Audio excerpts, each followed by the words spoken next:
Хамтын удирдлагын байгууллага. Зохиогчийн эрхийг төлөөлөн хамгаалдаг байгууллага нь хамтын удирдлагын байгууллага юм. Хамтын удирдлагын байгууллага нь өөрийн гишүүн зохиогчийн эрх болон хамаарх эрх эзэмшигчийг төлөөлж, тэдний нэрийн өмнөөс тэднээс олгосон бүрэн эрхийн хүрээнд үйл ажиллагаа явуулдаг. Хамтын удирдлагын байгууллагын үйл ажиллагаанд оюуны өмчийн газар хяналт тавина. Манай Москва буюу Монголын зохиолч, хөгжмийн зохиолч нийтлэгчдийн нийгэмлэг бол үгтэй болон үггүй хөгжмийн бүтээл буюу одоо дуу хөгжмийн зохиогчийн онцгой эрхийг хамгаалдаг ийм хамтын удирдлагын байгууллага байгаа юм. Жишээлбэл дуундар жишээ авахад бол дууны хөгжмийн зохиосон хөгжмийн зохиолч, үгийн үтсэн яруу найрагчийн бий болгосон дэр зохиогчийн эрхийг хамгаалдаг ийм байгууллага юм.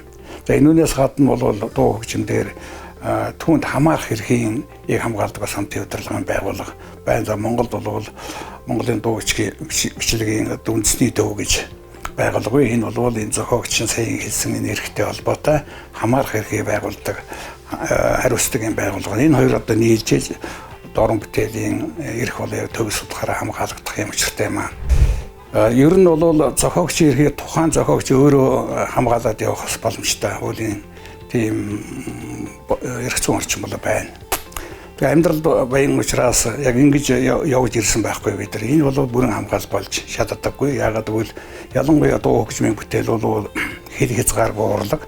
Ийм учраас энийг бол хувь явлаа гэхэд бол бүрэн хамгаалах юмш боломжгүй учраас энэ хамтын удирдлагын байгуулагдаж ингэж хамгаалдаг юм олон улсын жишээ тогтсон байна. Монгол улсын нутаг дэвсгэр дээр дуулагдж байгаа гадаадын болон дотоодын дууг манай хамгаалдаг болвол хэлийн чандад дуулагдж байгаа, хэрэглэгдэж байгаа дуу хөгжмийн бүтээлийг бол гишүүн орнууд манай нэрийн өмнөөс хамгаалах ийм л тогтолцоо бий болсон байгаа. Энэ чиглэлээр бид нар явж байна. Энэ нэг үе яваад хамтын удирдлагын байгууллага олон улсын гишүүншилтэй өөрийн үндэсний хэмжээнд үйл ажиллагаа явуулдаг ийм байгууллага болж төлөвшөж байна.